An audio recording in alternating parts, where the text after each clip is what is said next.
La hermana que a nadie le gustaría tener.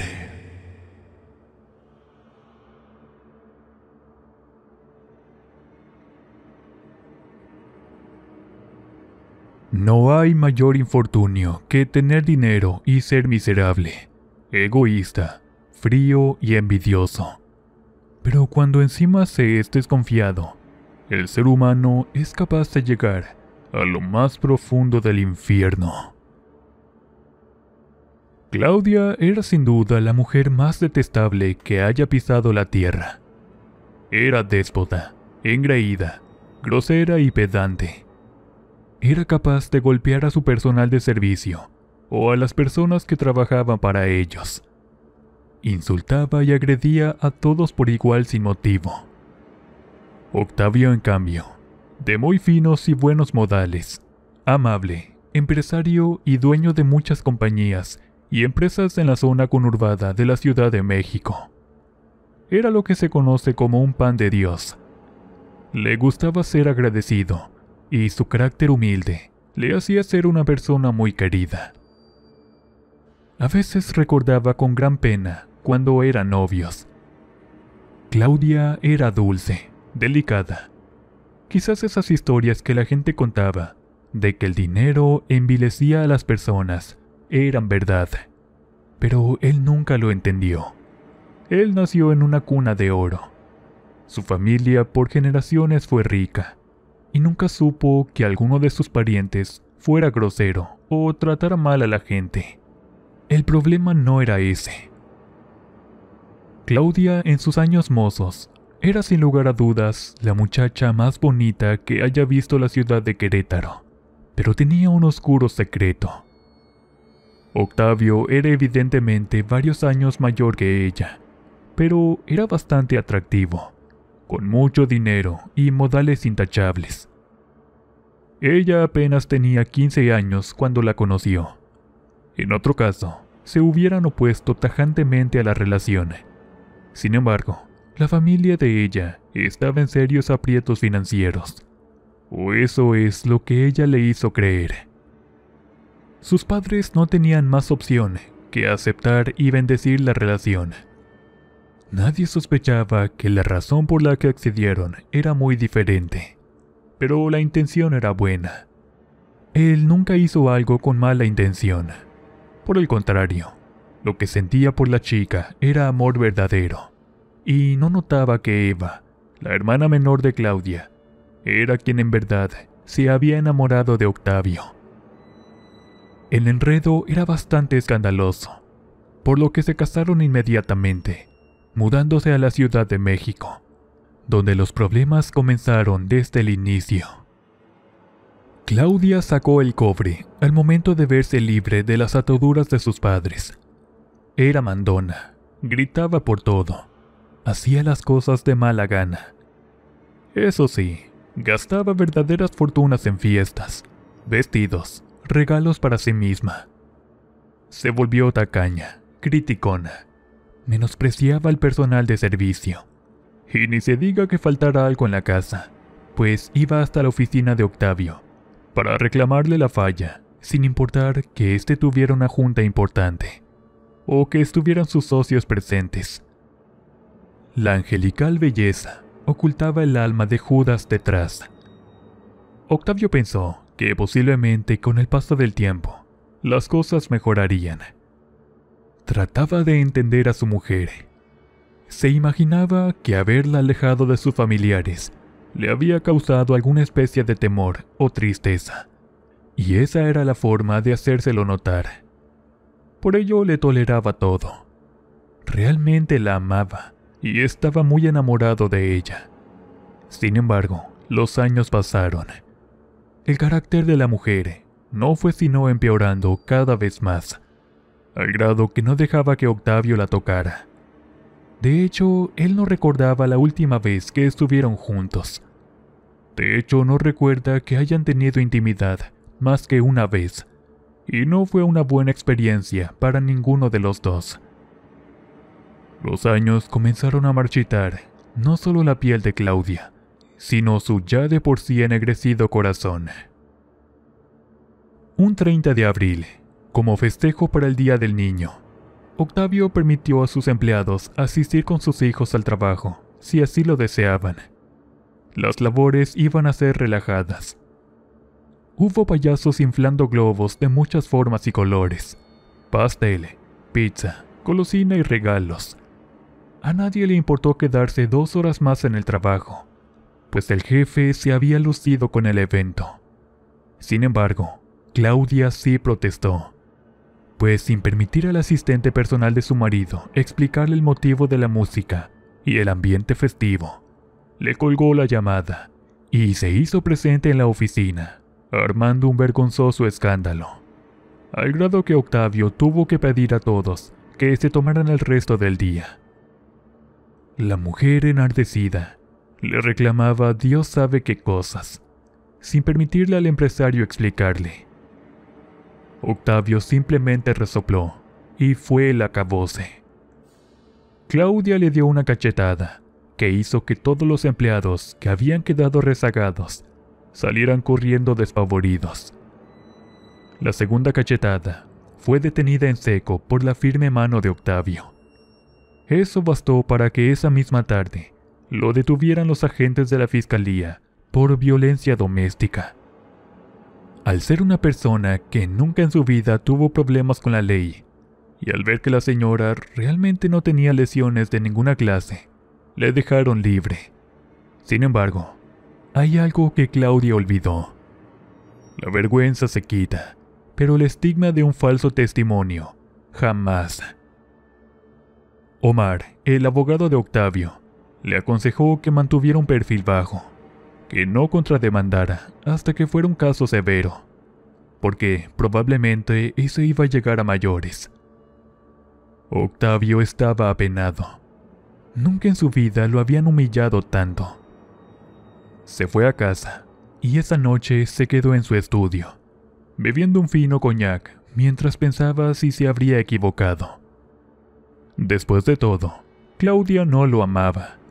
De hecho, no le permitía que se le acercara, casi desde el día que se casaron. La nobleza de su corazón reaccionó como normalmente lo hace un ser humano normal. Las lágrimas inundaron sus ojos y rodaron por sus mejillas. Se sintió tan mal que no salió de ese lugar hasta la tarde siguiente. Nadie le reprocharía un retraso. Después de todo, él era el dueño.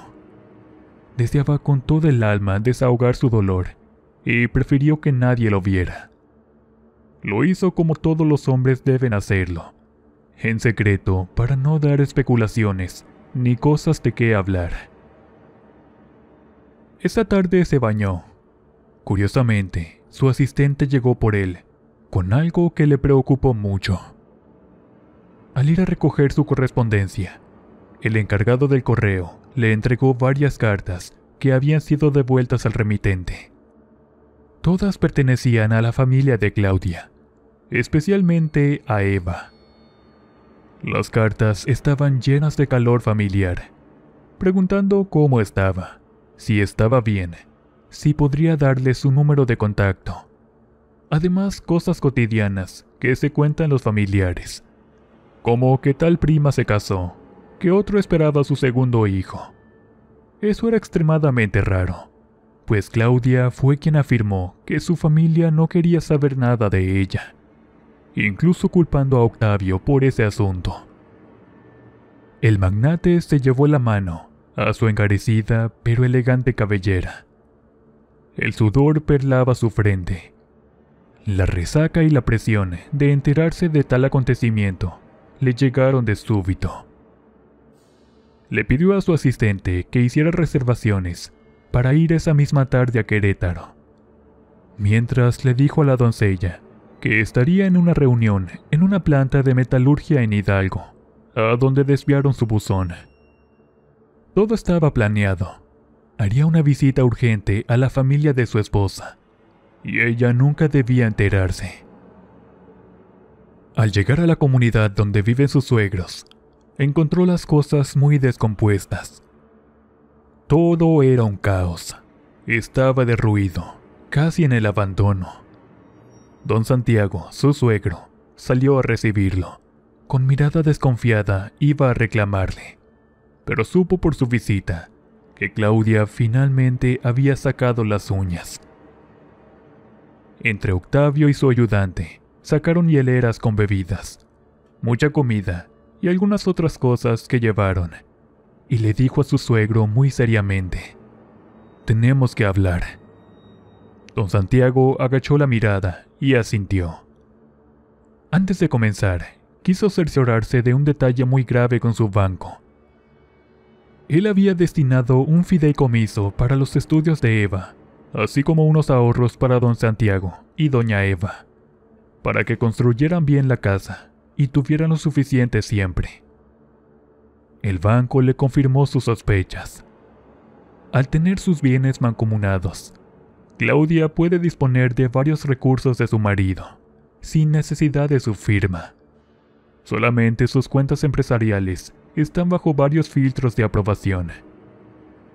El dinero que destinó a sus suegros nunca llegó.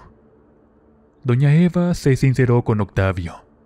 La razón por la que le permitieron llevarse a Claudia, para que tuviera una vida cómoda y dejara sus locos sueños de casarse con Javier, quien era un vago de poca monta con aires de grandeza, y que aparte de ser un vicioso de 7 suelas, le había llenado la cabeza a su hija con sueños guajiros de vivir al estilo de la mafia. Él no era nadie, pero de un tiempo para acá traía camioneta del año, ropa cara, y se la pasaba infundiendo el miedo en el pueblo, pues se había vuelto bastante peligroso. Alguien le había equipado incluso con armamento, y ahora tenía gente que lo seguía. Estaba perfectamente claro.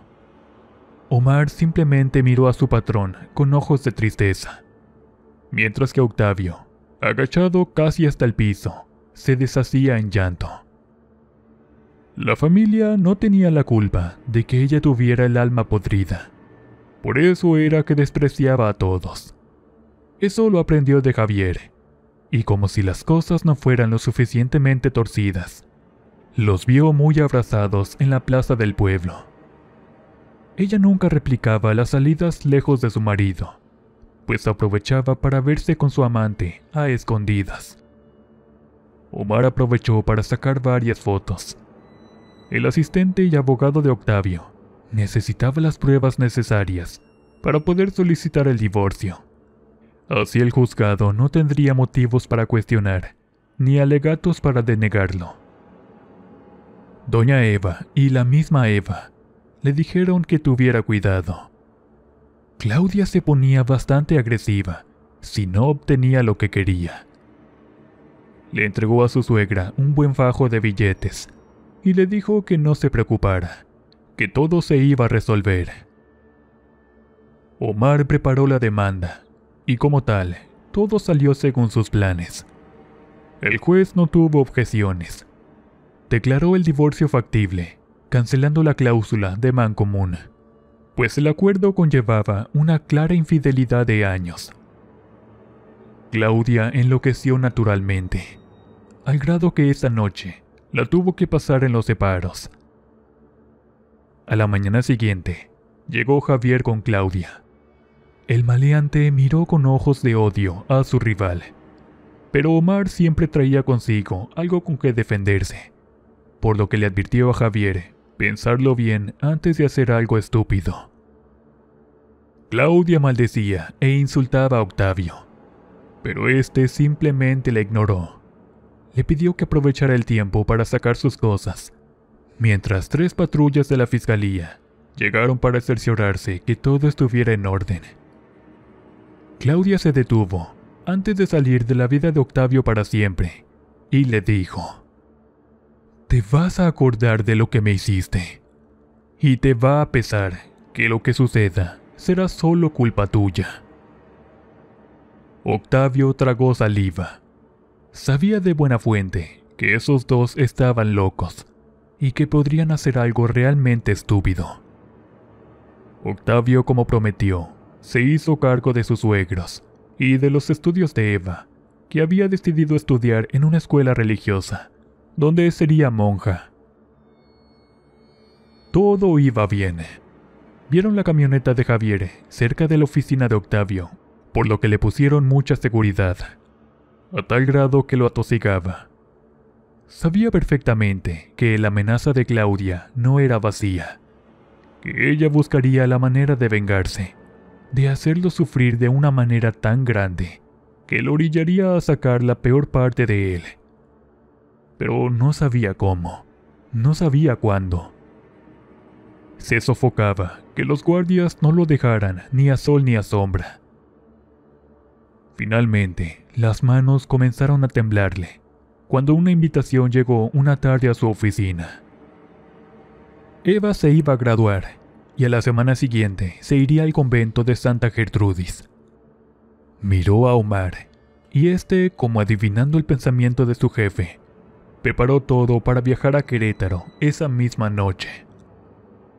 Un horrible presentimiento cruzó por su mente al ver la fotografía.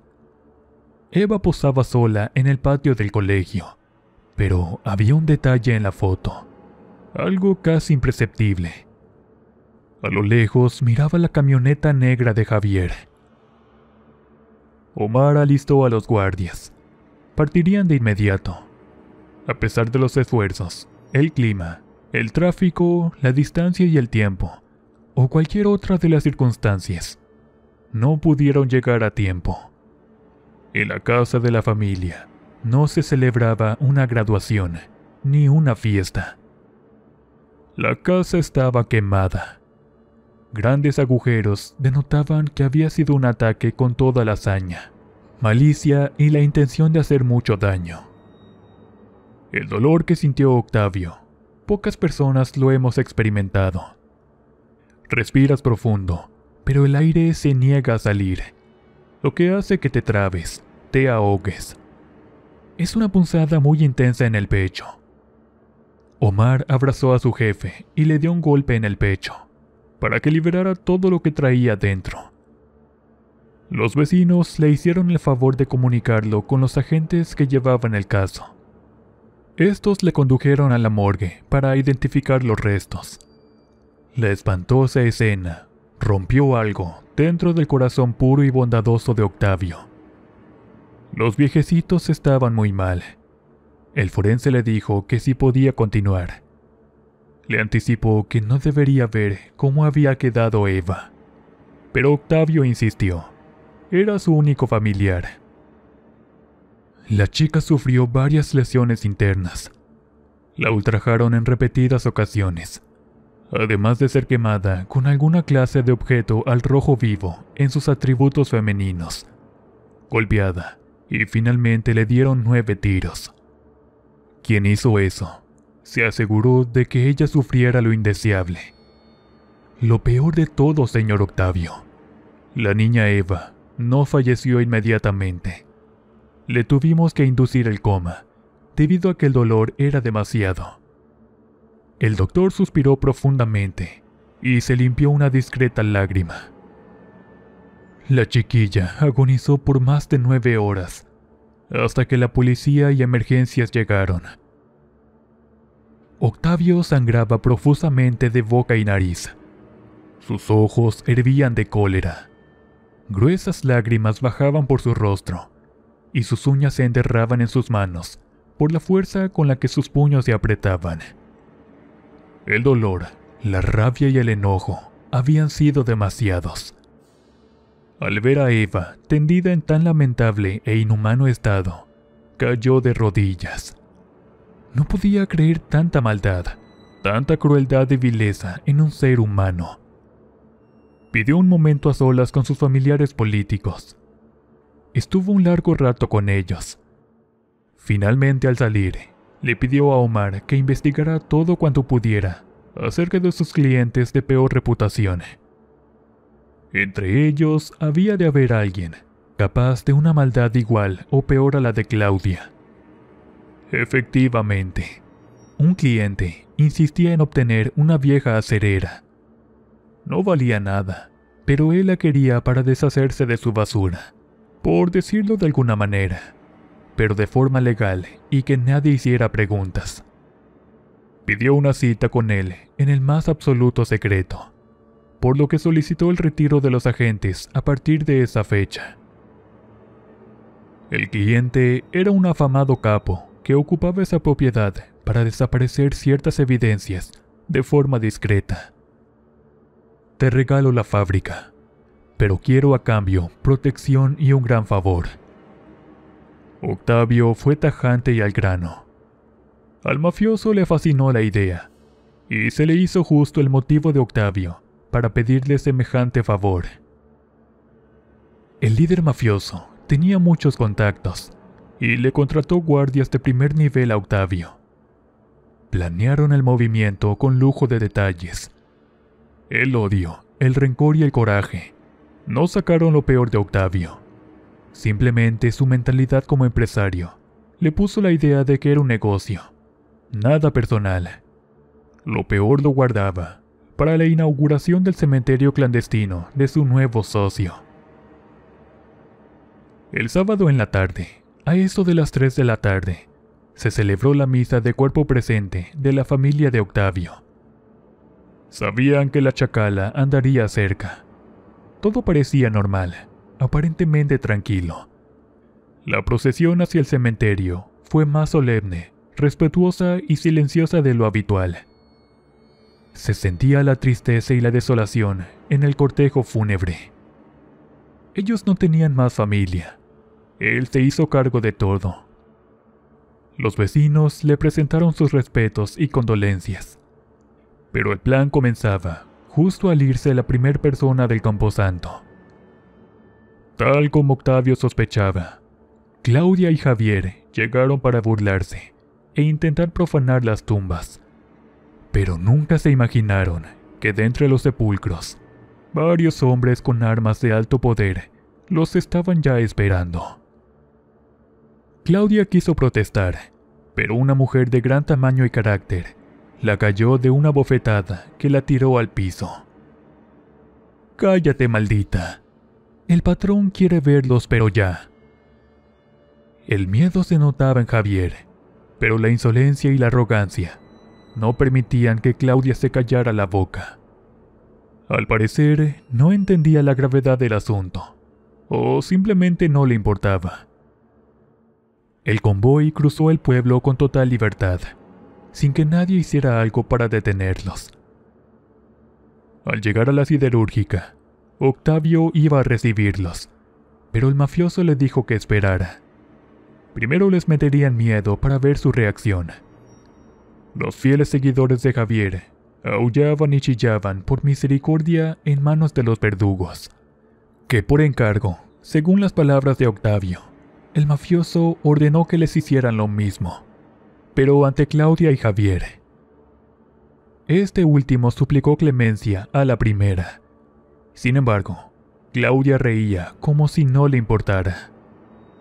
«Oye, compa, creo que tu vieja se deschavetó. Esa actitud asusta, carnal». Pero Octavio sabía que no estaba loca. Era maldad pura lo que emanaba de esa mujer. Al colocarse frente a ella, simplemente le dio un tiro a Javier en la sien. Este cayó sin vida a los pies de su amante, quien ahora sí reaccionó, llorando y con los ojos llenos de rabia. Reclamó a su exmarido por matar al que le llamó el hombre de su vida. No hay infortunio mayor que el de amar. ¿No lo crees, Claudia? La pasión no me dejaba ver la verdad. Mi amor por ti nubló mi juicio. Enturbió mi mente al grado de no querer ver lo evidente. ¿Qué pecado es peor que juzgar a quien sin vergüenza insultó mi amor y fidelidad, o a quien envenenó con mentiras mi alma para quererle? Claudia escupió a la cara a Octavio, mientras le decía que era muy poco hombre para ella, que lo odiaba a él por ser tan blando y tan bueno, y a su familia por ser igual. Los odiaba por la supuesta vida de miseria que le habían obligado a vivir, pero sobre todo a Eva, pues como era tan buena, a ella sí la querían. Era una niña. Una niña, maldita bestia. Dejaste que ultrajaran y maltrataran a tu propia hermana, solamente por envidia, porque no soportabas que ella fuera tan buena. Te lo di todo, hija de Satanás. Todo. No tenías por qué lastimar a estas buenas personas, que solo querían lo mejor para ti, desgraciada. Octavio levantó a Claudia con todo y silla, donde estaba atada. Omar nunca había visto a su jefe molesto. Nunca nadie lo había visto enojado. Incluso los sicarios y el mismo mafioso se sorprendieron. Octavio buscó un motivo, una razón que aplacara su inmenso dolor, una excusa, un pretexto para su dolorido y roto corazón. Rezaré por tu alma, maldita. Y con sus propias manos, sus dedos hablaron desde el fondo de su destrozado corazón. Simplemente la desató, la dejó que se defendiera, pero cada golpe, cada patada, cada puñetazo, llevaba la sangre inocente de Eva impregnada. Recordaba cada laceración, cada herida, el dolor y el miedo que sus ojitos reflejaban. Repetía una y otra vez a Claudia que Eva era solo una niña. A pesar de la brutalidad con la que Claudia golpeaba a Octavio, el dolor le hacía mantenerse firme y golpear a la hiena con más furia, hasta que llegó el momento en que Claudia ya no se pudo defender. Sin embargo, no cesaba de maldecir, de insultar, de ofender a Octavio, de despreciar y manchar el recuerdo de su familia. Y finalmente confesó: yo los maté. No sabes el asco y el odio que me daba. Me repugnaban. Tú me repugnas, maldito. No sabes cómo disfruté todo lo que le hicieron a la estúpida de mi hermana. De su desdentada boca salió un escupitajo sangriento, pero esas palabras tan crueles y llenas de podredumbre espiritual, esa carencia de amor, de misericordia y con total ausencia de arrepentimiento, fueron el catalizador que detonó el ataque final de Octavio. Como una bestia rabiosa, tomó a Claudia con ambas manos por el cuello, la levantó cuán alto era y apretó. La mujer pataleaba, sin dejar de mirar a su ex, con una maldad y un desprecio propios de un demonio, al grado que todos comenzaron a gritarle para que parara. «Patrón, déjela ya. Ya estuvo, carnal. Señor, basta ya. Ya está muerta». Y así era. El cuerpo de Claudia tenía varios minutos de haberse dejado de mover. Omar se acercó temeroso y lentamente a su jefe. «Ya, Octavio, déjala, está muerta». El hombre arrojó el fiambre fuera. Cayó llorando de rodillas por última vez, desahogando todo el dolor que le embargaba. Todo ese rencor y resentimiento se fueron a una calda llena de ácido. Posteriormente, fueron desechados por el drenaje, tanto Claudia como Javier y sus hombres.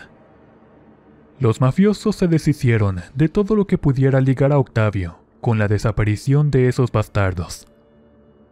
Borraron toda huella que lo pudiera implicar, además de que el pueblo se liberó de Javier y sus constantes abusos. Octavio visitó a sus familiares en el cementerio, informándoles que había cumplido con la promesa que les había hecho en la morgue. Claudia no estaba loca. Ella nació con la maldad en su ser. Su corazón estaba tan negro y su alma tan podrida que no le importó quitarle la vida a su propia familia.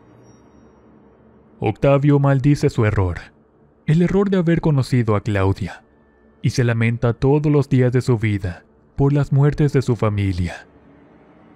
No puedo juzgarlo. Creo que un dolor tan grande enturbia la mente de la persona más noble. Él solo quitó del mundo un mal tan grande, que de haberle permitido, quién sabe hasta dónde habría llegado.